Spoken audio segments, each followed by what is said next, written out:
ভাবি নিশ্চয়ই আপনার মেয়ের মাঝে কোনো সমস্যা ছিল, তাই স্বামীর ডিভোর্স দিয়ে আরেক বিয়ে করেছে। হয়তো স্বামীকে সুখ দিতে পারে নাই।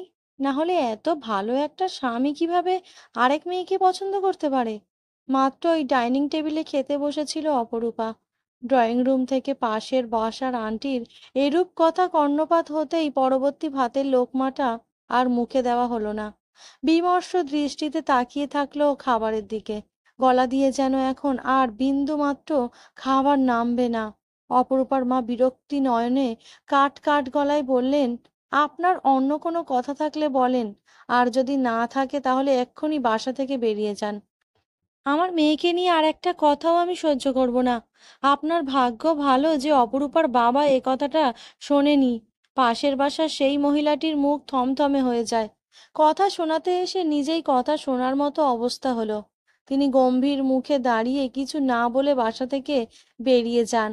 আর যাওয়ার আগে অপরূপার দিকে একবার দৃষ্টি নিক্ষেপ করতে ভুলল না যেন। অপরূপার দলা পাকিয়ে কান্না আসছে। চোখের জলে সব নিমিষেই ঝাপসা ঠেকছে। চোখ থেকে গড়িয়ে এক ফোঁটা জল ভাতের প্লেটে পতিত হলো। অপরূপার মা মেয়ের কাছে এসে মাথাটা নিজের বুকে চেপে ধরে বললেন, তুই ওই মহিলার কথায় খাস না, পড়িসও না যে তোকে ওনার কথায় কাঁদতে হবে। তুই তোর মতো চলবি, কারো কথায় পাত্তা দিবি না। এখন খেয়ে নে। অপরূপার কথা বলতে গিয়ে গলা ধরে এলো। সে দু চোখ মুছে বলল, আমার জন্য তোমাদের এখন অনেক কথা শুনতে হয়, তাই না মা? কে বলেছে এ কথা শুনতে হয়? মানুষ শোনালেও আমরা এক কান দিয়ে ঢোকাই আর এক কান দিয়ে বের করে দিই। তুই বেশি কথা না বলে খেয়ে নে। আমার আর খাবার গলা দিয়ে নামবে না গো মা। এই বলে অপরূপা হাত ধুয়ে এক দৌড়ে নিজের রুমে চলে যায়। অপরূপা বাবা মায়ের একমাত্র সন্তান। বাবা মায়ের চোখের মণি সে।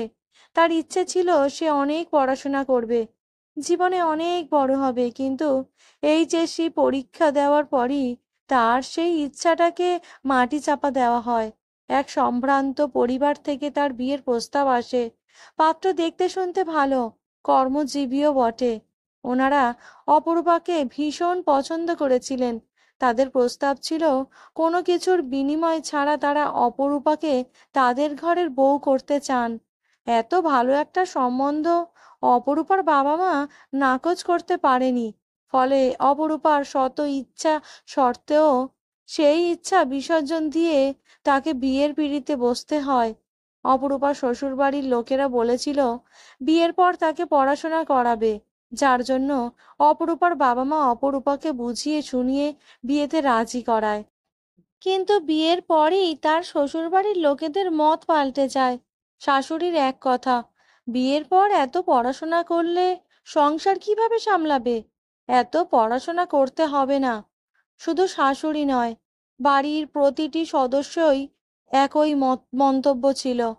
অপরূপা ভেবেছিল স্বামী রাহাদের কাছ থেকে সমর্থন পাবে, কিন্তু তার ভাবনাকে ভুল প্রমাণ করে দিয়ে রাহাত সেদিন বলেছিল, তোমার এত পড়তে হবে না অরু।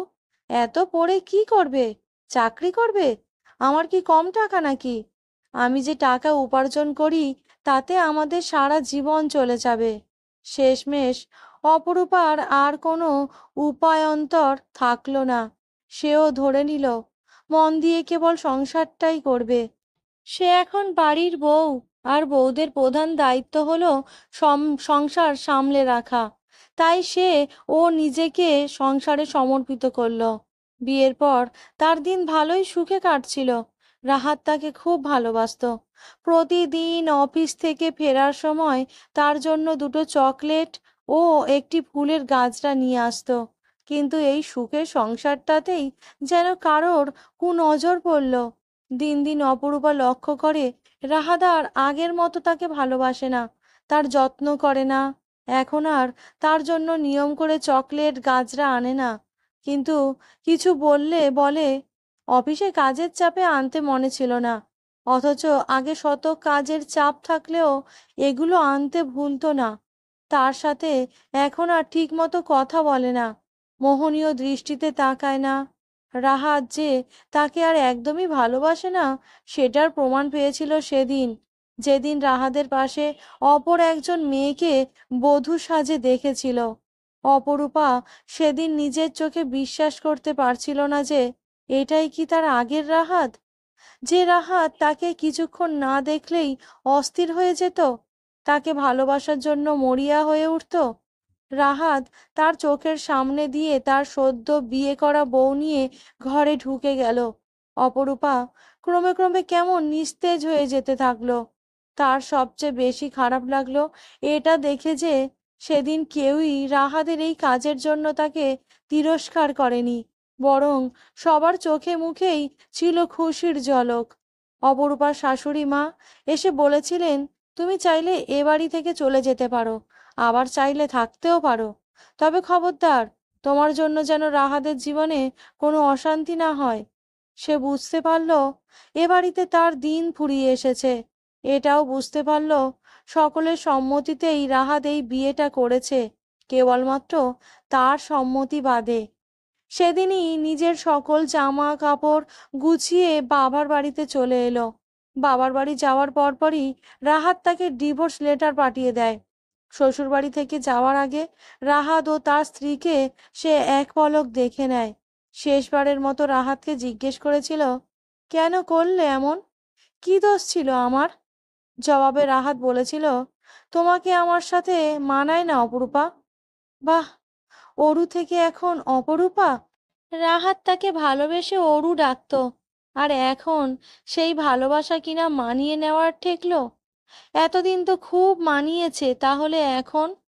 তার বুকটা ফেটে যেতে লাগলো। যে ঘরটা এতদিন নিজের মন মতো নিজের ভালোবাসা দিয়ে সাজিয়েছে, সেই ঘরটিতে বিরাজ করবে এখন অন্য এক নারী। যে ভালোবাসার রাহাত প্রতিদিন তাকে দিয়েছে, সেই ভালোবাসার অধিকারী হবে এখন অন্য কেউ। অন্য এক নারীতে রাহাত নিজের সুখ খুঁজে নেবে, নিজেকে উন্মুক্ত করে দিবে সেই নারীর মাঝে। এসব ভাবতেই অপরূপা হাউমাউ করে কেঁদে ওঠে। তখন তার আপন বলতে ছিল কেবল দুইজন মানুষ, তার বাবা মা। ওনারাই তখন অপরূপাকে বুকে আগলে নিয়েছিলেন। ভাবনার জগৎ থেকে বেরিয়ে অপরূপা বিছানা ছেড়ে উঠে দাঁড়ায়। এতক্ষণ রুমের দরজা লাগিয়ে বালিশে মুখ গুজে অতীত মনে করে কেঁদেছে। মাঝে অপরূপার মা, এমনকি তার বাবাও খাওয়ার জন্য ডেকেছে, কিন্তু সে না করে দিয়েছে। সে এবার উঠে দাঁড়ায়, আয়নার সামনে গিয়ে নিজেকে ভালো করে পরখ করে। রাহাত সেদিন বলেছিল তার সাথে মানায় না, অথচ স্কুল লাইফে সে কত প্রপোজাল পেয়েছে তার কোনো হিসেব নেই। হতে পারে সে শ্যাম বর্ণের, কিন্তু তার মায়াবী চেহারায় প্রেমে পড়তে যে কেউ বাধ্য। এখন তার চেহারা আগের চেয়ে বেশ পাল্টে গেছে। তার গোল গোল মুখটা দিন দিন কেমন শুকিয়ে যাচ্ছে। গায়ের রং আগের চেয়েও বেশি কালো হয়ে গেছে। চোখের নিচের কালো দাগটা আরো গাঢ় হয়েছে। এসবই ঠিক মতো না খাওয়া না ঘুমানোর ফল। এখনো মাঝে রাতে সে রাহাদের কথা মনে করে কাঁদে। সাথে পাড়া প্রতিবেশীদের এরূপ নিষ্ঠুর কথাবার্তা তাকে আরো পীড়া দেয়। কিন্তু হঠাৎই কেন জানি সে নিজের মাঝে অদ্ভুত এক শক্তি খুঁজে পাচ্ছে। এই যে সে আয়নার সামনে দাঁড়িয়ে নিজেকে দেখছে, তার মনে হচ্ছে এই অপরূপাটাকে পরিবর্তন করে এক নতুন অপরূপা সৃষ্টি করা দরকার। এতদিন সবাই যে অপূর্বাকে দেখেছে তার চেয়েও ভিন্নভাবে সে নিজেকে তৈরি করবে। সবার নাগালের বাইরে থাকবে সে। আর সে একজন বিশ্বাসঘাতককে মনে করে কষ্ট পাবে না। সে নিজে এবার স্বাবলম্বী হবে, মাথা উঁচু করে বাঁচবে, বাবা মায়ের কষ্ট দূর করবে। অপরূপা এখন মন প্রাণ দিয়ে চাকরি পাওয়ার চেষ্টা করছে। এর জন্য তাকে বেশ বেগ পোহাতে হচ্ছে, দিনরাত গাধার মতো পরিশ্রম করতে হচ্ছে। এতেও পাড়া প্রতিবেশীদের যেন কথার শেষ নেই। দিনরাত তারা অপরূপার সমালোচনায় ব্যস্ত, কিন্তু অপরূপার সেদিকে মন নেই। সে নিজের চেষ্টায় অবিচল। কারণ অপরূপার বাবা মা একদিনই বলে দিয়েছেন, পাছে লোকে কিছু বলবেই, তার জন্য তোমাকে পিছিয়ে পড়লে হবে না, কিন্তু তোমাকে তোমার লক্ষ্যে অটুট থাকতে হবে। বাবা মা যেন অপরূপার কাছে অনুপ্রেরণার ভাণ্ডার। তারা পদে পদে অপরূপার খুঁটি হয়ে দাঁড়াচ্ছে, যেন অপরূপা ভেঙে পড়লে তাদেরকে ধরে আবার উঠে দাঁড়াতে পারে। শেষমেশ অপরূপার এত পরিশ্রম সফল হলো। সে একটা চাকরিতে সিলেক্টেড হয়েছে। সেদিন অপরূপা তার বাবা মাকে জড়িয়ে ধরে বেশ অনেকক্ষণ কেঁদেছে। সে কান্না কষ্টের নয়, সে কান্না সুখের। অপরূপা চাকরিতে জয়েন করে। বেশ কিছুদিন চাকরি করার পর অপরূপা বুঝতে পারে এই চাকরিতে কাজ করা মানে একটা পরাধীন জীবন ভোগ করা। এখানে অন্যায়ের বিরুদ্ধে প্রতিবাদ করা যাবে না, ন্যায়ের পক্ষে কথা বলা যাবে না। এর কোনো একটা করলেই চাকরি হারানোর ভয়টা কর্মীদের মনে গেঁথে দেওয়া হয়। কিন্তু অপরূপা তো এরকম জীবন চায়নি, যেই জীবনে সে অন্যায়কে অন্যায় বলতে পারবে না, ন্যায়ের পক্ষে কথা বলতে পারবে না। তাই সে নিজ ইচ্ছায় চাকরিটা ছেড়ে দেয়। চাকরিতে ভালো বেতন থাকলেও তাতে তার বিশেষ কোনো আক্ষেপ থাকেনি, বরং নিজেকে মুক্ত পাখির মতো মনে হচ্ছিল। অপরূপা বাবা মাকে সবটা বললে তারাও মেয়ের সিদ্ধান্তে খুশি হন। এবার অপরূপা সিদ্ধান্ত নিল সে নিজ উদ্যোগে ব্যবসা করবে, হয়ে উঠবে একজন সেরা উদ্যোক্তা। কিন্তু ব্যবসাতে ইনভেস্ট করার জন্য বেশ টাকার প্রয়োজন, যে টাকাটা বর্তমানে তার কাছে নেই। মেয়ের এমন পরিস্থিতি দেখে অপরূপার বাবা নিজের শেষ সম্বল, নিজের ভিটে জমিটুকু বিক্রি করে দেন। এতে অপরূপা বলে, বাবা, এটা কি ঠিক করলে? তোমার তোমার তো এই জমিটুকু ছাড়া আর কিছুই ছিল না, এটাও বিক্রি করে দিলে? অপরূপার বাবা মেয়ের মাথায় হাত বুলিয়ে বলেন, সমস্যা নেই মা, নিজের মেয়ের জন্যই করেছি, অন্য কারো জন্য না। তুই এই টাকাটা দিয়ে ব্যবসা কর, আমার বিশ্বাস তুই সফল হবি। অপরূপা এই টাকা ইনভেস্ট করে একটা ছোটখাটো ব্যবসা দাঁড় করায়। একটা কাপড়ের দোকান দেয়, সাথে নানা কসমেটিক্স। শেষে এই টাকাতেও হচ্ছিল না, বিধায় অপরূপার মা ওনার সমস্ত গয়না বিক্রি করে টাকা দেন। মা বাবার দেওয়া এই টাকাগুলো যেন অপরূপার কাছে মহা মূল্যবান কিছু। প্রথম প্রথম অপরূপার ব্যবসার তেমন কোনো উন্নতি পরিলক্ষিত হয়নি, যার দরুন অপরূপা প্রায় ভেঙে পড়েছিল। কিন্তু তখন তার বাবা মা তার খুঁটি হিসাবে কাজ করে, তাকে শক্তি যোগায়, উৎসাহ দেয়, ধৈর্য ধরতে বলে।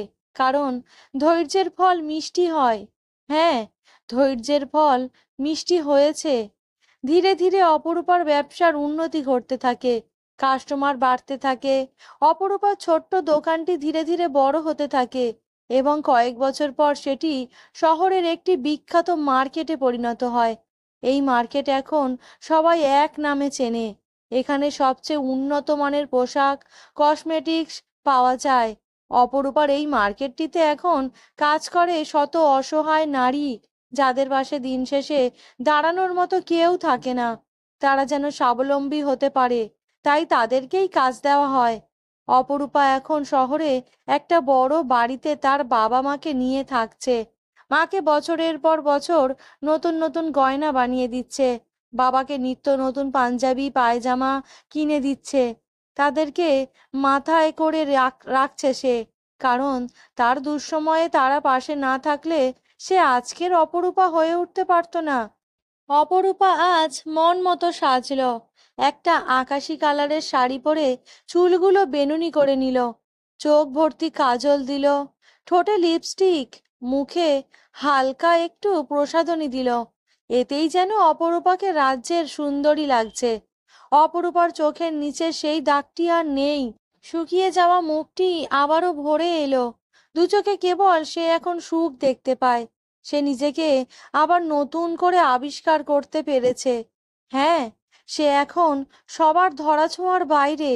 সে নিজের মার্কেটে যাওয়ার পর হঠাৎ পিছন থেকে কেউ ডেকে উঠল, অপরূপা! এত বছর পরও অপরূপা সেই চিরচেনা কণ্ঠ ভুলতে পারেনি।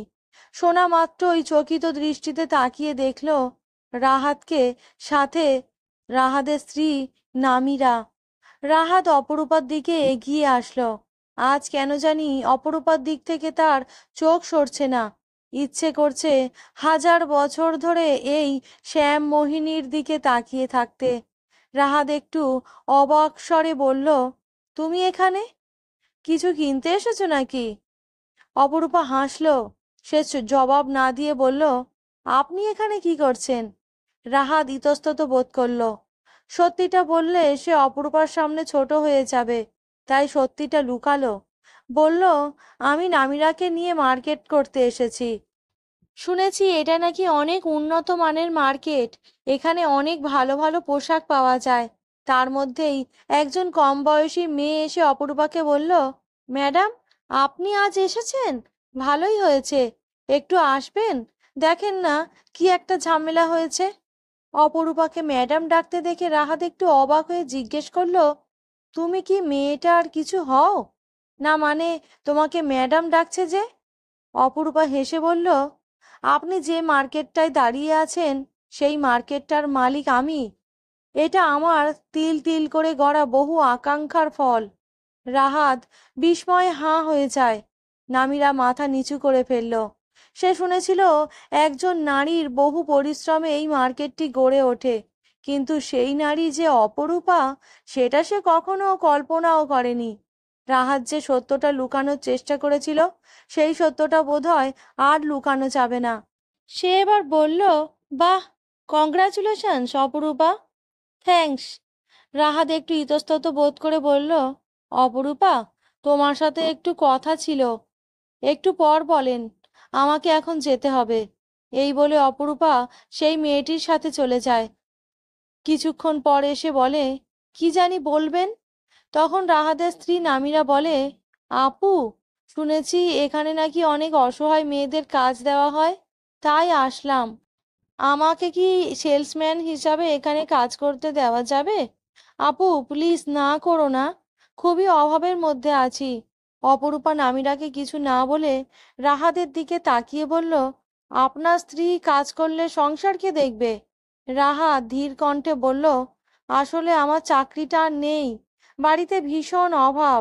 চাকরির জন্য অনেক ট্রাই করছি, কিন্তু কোথাও পাচ্ছি না। তো এখানে শুনলাম শুধু মেয়েদের কাজ দেওয়া হয়, তা না হলে আমিই করতাম এই কাজটা। তাই নামিরা এই কাজটা না করলে আর কোনো উপায় নেই।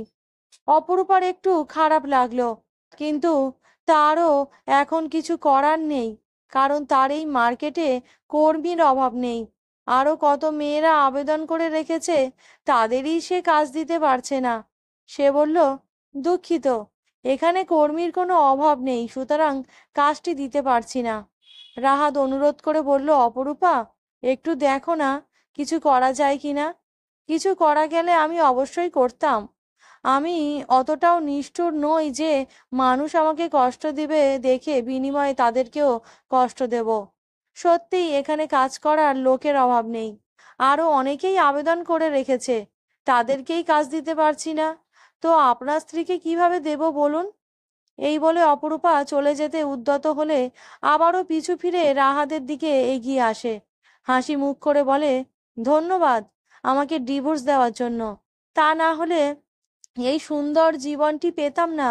এই বলে সে সামনের দিকে অগ্রসর হয়। পিছনে ফিরলে হয়তো দেখতে পেত দুই জোড়া চোখের অসহায়তা। বাসায় ফিরতেই অপরূপার মা বলল, তোর সেই প্রতিবেশী আন্টি এসেছিল, কিভাবে জানি বাসা চিনে এসেছে। পরে পরে বলল, তোর মার্কেটে তার মেয়েকে একটা কাজের ব্যবস্থা করে দিতে। তার মেয়ে নাকি খুবই অসহায়। পরে তুমি কি বললে? আমি এক কথা বলে দিয়েছি। আমার আমার মেয়ের মার্কেটে শত শত মেয়েরা কাজ করে, সেখানে আপনার মেয়েকে কোনো কাজ দেওয়া যাবে না। তারপরও অনেক অনুরোধ করেছিল, কিন্তু আমার না করাতে পরে চলে যায়। আসলেই আমার মার্কেটে কোনো কর্মীর প্রয়োজন ছিল না। অপরূপা রাতের খাওয়া শেষে ব্যালকনিতে এসে দাঁড়ায়। এখানে রোজ ঠান্ডা হাওয়া তার শরীরে শিহরণ জাগায়। সে ভাবতে থাকে, এক সময় যারা তাকে তুচ্ছ তাচ্ছিল্য করেছে, আজ ভাগ্যের লীলা খেলায় তারাই তার কাছে এসে সাহায্য চাইছে। কি অদ্ভুত, তাই না? সে আপন মনে বলে উঠল, আমি নারী। নারী মানেই জ্বলন্ত এক অগ্নিশিখা। যে তাকে স্পর্শ করতে চাইবে সেই অগ্নির উত্তাপে জ্বলে উঠবে। তাই নারীদেরকে জ্বালাতে এসো না, নিজেরাই জ্বলে উঠবে।